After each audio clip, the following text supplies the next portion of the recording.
See, I also spent a lot of time reading Carl Jung, and it was through Jung and also Jean Piaget, who's a developmental psychologist, that I started to understand that our articulated systems of thought are embedded in something like a dream, and that dream is informed in a complex way by the way we act.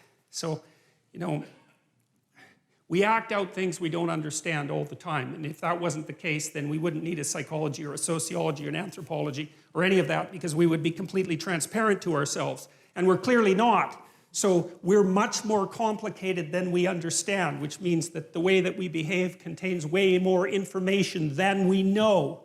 And part of the dream that surrounds our articulated knowledge has been extracted as a consequence of us watching each other behave and telling stories about it for thousands and thousands and thousands of years, extracting out patterns of behavior that characterize humanity and trying to represent them partly through imitation, but also through drama and mythology and literature and art and all of that, to represent what we're like so that we can understand what we're like. And that process of understanding is what I see unfolding, at least in part, in the biblical stories. And it's halting and partial and awkward and contradictory and all of that, which is one of the things that makes the book so complex. But I see in it the struggle of humanity to rise above its animal forebears, say, and to become conscious of what it means to be human. And that's a very difficult thing, because we don't know who we are, what we are, where we came from, or any of those things. And, you know, the life is an unbroken chain going back 3.5 billion years. It's an absolutely unbelievable thing. Every single one of your ancestors reproduced successfully for 3.5 billion years. It's absolutely unbelievable. We rose out of the dirt and the muck, and here we are, conscious but not knowing. And we're trying to figure out who we are. And a story that we've been telling, or a set of stories that we've been telling for 3,000 years, seems to me to have something to offer. And so when I look at the stories in the Bible, I do it, I would say, in some sense, with a beginner's mind. It's a mystery, this book, how the hell it was made, why we preserved it, how it happened to motivate an entire culture for 2,000 years and to transform the world. Like, what's going on? How did that happen? It's by no means obvious, and one of the things that bothers me about casual critics of religion is that they don't take the phenomena seriously, and it's a serious phenomena. I mean, not least because people have the capacity for religious experience, and no one knows why that is. And I mean, you can induce it reliably in all sorts of different ways. You can do it with brain stimulation. You can certainly do it with drugs. There's especially the psychedelic variety. They produce intimations of the divine extraordinarily regularly. People have been using drugs like that for God only knows how long, 50,000 years, maybe more than that, to produce some sort of intimate union with the divine. It's like, we don't understand any of that. When we discovered the psychedelics in the late 60s, it shocked everybody so badly that they were instantly made illegal and abandoned in terms of research for like 50 years. And it's no wonder, because who the hell expected that? Nobody. Now Jung was a student of Nietzsche's, you see, and he was also, I would say, a very astute critic of Nietzsche. He was educated by Freud, and Freud, I suppose, in some sense, started to collate the information that we had pertaining to the notion that people lived inside a dream. You know, it was Freud who really popularized the idea of the unconscious mind, and we take this for granted to such a degree today that we don't understand how revolutionary the idea was. Like, with what's happened with Freud is that we've taken all the marrow out of his bones, so to speak, and left the husk behind. And, you know, now when we think about Freud, we just think about the husk, because that's everything that's been discarded. But so much of what he discovered is part of our popular conception now, including the idea that your perceptions and your actions and your thoughts are all, what would you say, informed and shaped by unconscious motivations that are not part of your voluntary control. And that's a very, very strange thing. It's one of the most unsettling things about the psychoanalytic theories, because the psychoanalytic theories are something like, you're a loose collection of living sub-personalities, each with its own set of motivations and perceptions and emotions and rationales, all of that. And you have limited control over that. So you're like a plurality of internal personalities that's loosely linked into a unity. You know that because You can't control yourself very well, which is one of Jung's objections to Nietzsche's idea that we could create our own values. See, Jung didn't believe that, especially not after interacting with Freud, because he saw that human beings were affected by things that were deeply, deeply affected by things that were beyond their conscious control.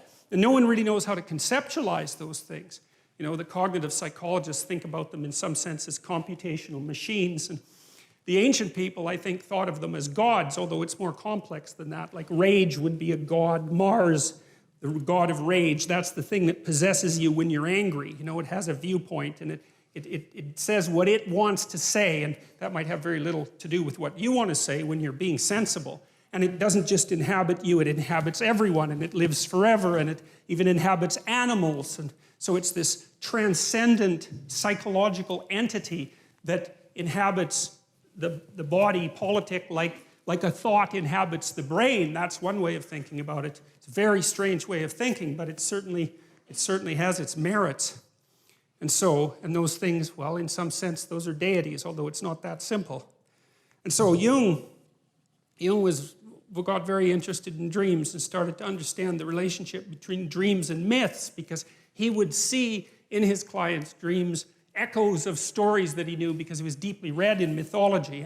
And then he started to believe that the dream was the birthplace of the myth, and that there was a continual interaction between the two processes, the dream and the story, and storytelling. And, well, you know, you tend to tell your dreams as stories when you remember them. And some people remember dreams all the time, like 2 or 3 a night. I've had clients like that, and they often have archetypal dreams that have very clear mythological structures. I think that's more the case with people who are creative, by the way, especially if they're a bit unstable at the time, because the dream tends to occupy the space of uncertainty and to concentrate on fleshing out the unknown reality before you get a real grip on it. So it's like the dream is the birthplace of thinking. That's a good way of thinking about it. And so because it's the birthplace of thinking, it's not that clear. It's doing its best to formulate something.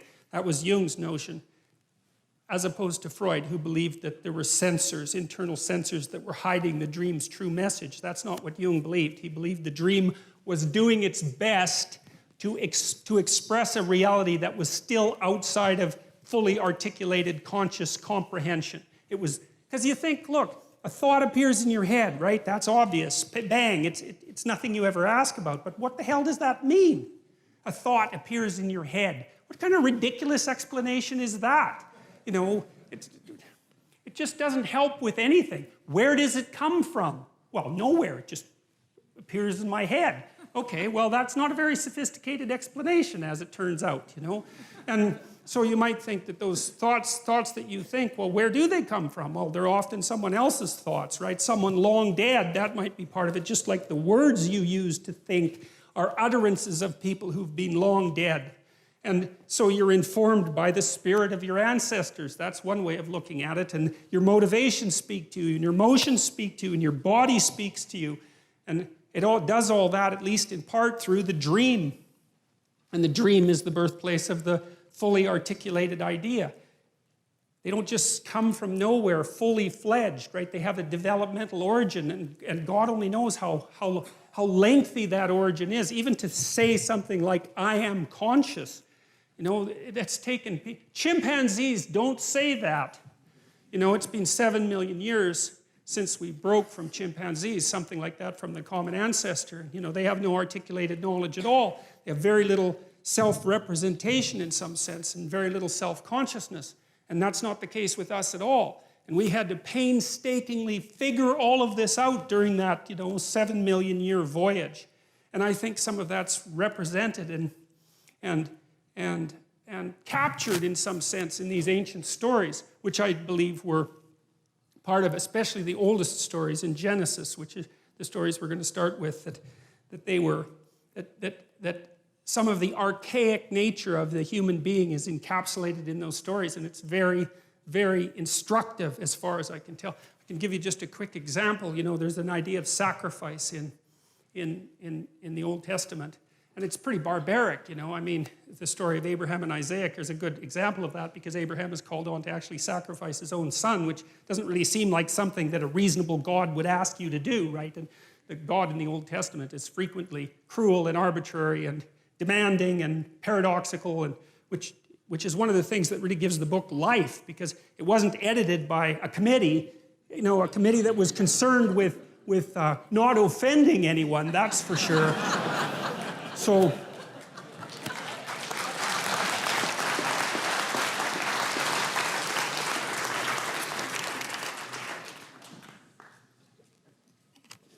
Jung believed that the dream was the birthplace of thought. And I've been extending that idea because one of the things I wondered about deeply was, you have a dream and then someone interprets it. And you can argue about whether or not an interpretation is valid, just like you can argue about whether your interpretation of a novel or movie is valid, right? It's a very difficult thing to determine with any degree of accuracy, which counts in part for the postmodern critique. But my observation has been that people will present a dream and sometimes we can extract out real useful information from it that the person didn't appear to know. And they get a flash of insight, and to me that's a marker that we've stumbled on something that unites part of that person that wasn't united before. It pulls things together, which is often what a good story will do, or sometimes a good theory. Things snap together for you and there's a little light goes on. And that's one of the markers that I've used for accuracy in dreams. And I know in my own family, when I was first married, I'd have fights with my wife, arguments about this and that. And I'm fairly hot-headed, and so I'd get all puffed up and, agitated about whatever we were arguing about, and she'd go to sleep, which was really annoying, so annoying. Because I couldn't sleep, right? I was like chewing off my fingernails and she'd be like sleeping peacefully beside me. It's like maddening. So, but often she'd have a dream, and then the next morning she'd discuss it with me and then we could unravel what was at the bottom of our argument. And that was unbelievably useful, even though it was extraordinarily aggravating. So I was convinced by Jung. It looked to me like his ideas about the relationship between dreams and mythology and drama and literature made sense to me, and the relationship between that and art. I know this native carver, he's a Kwakwaka'wakw guy. He's carved a bunch of wooden sculptures, totem poles, and masks that I have in my house. And he's a very interesting person, not literate, not particularly literate, and really still steeped in this ancient 13,000-year-old tradition. He's an original language speaker. And the fact that he isn't literate has sort of left him with the mind of someone who's pre-literate. And pre-literate people aren't stupid, they're just not literate, so their brains are organized differently in many ways. And I've asked him about his intuition for his carvings, and he's told me that he dreams, like you've seen the Haida masks, you know what they look like. Well, his people are closely related to the Haida, so it's the same kind of style. He said he dreams in those animals and can remember his dreams, and he also talks to his grandparents who taught him how to carve in his dreams. Quite often, if he runs into a problem with carving, his grandparents will come and he'll talk to them. But he sees the creatures that he's going to carve living in an animated sense in his imagination. And I mean, it's not that difficult. First of all, I have no reason to disbelieve him. He's a very, very straightforward person, and he doesn't have the motivation or the guile, I would say, in some sense, to invent a story like that. There's just no reason he would possibly do it. I don't think he's told that many people about it. He thinks it's kind of crazy, He said when he was a kid, he thought he was insane because he'd had those dreams all the time about these creatures and so forth. And so it wasn't something he was trumpeting. But I found it fascinating because I can see in him part of the manifestation of this unbroken tradition. We have no idea how traditions like that are really passed along for thousands and thousands of years, right? Part of it's oral and memory, part of it's acted out and dramatized, and then part of it's going to be imaginative. And people who aren't literate, they store information quite differently than we do. We don't remember anything. It's all written down in books, right? But if you're from an oral culture, especially if you're trained in that way, you have all of that information at hand, both so you can speak it, you can tell the stories, and you really know them. And modern people don't really know what that's like anymore. I doubt if there's more than maybe 2 of you in the audience that could spout from memory like a 30-line poem. And poetry was written so that people could do that. That's why we have that form, is so that people could remember it and have it with them. And we don't do any of that anymore.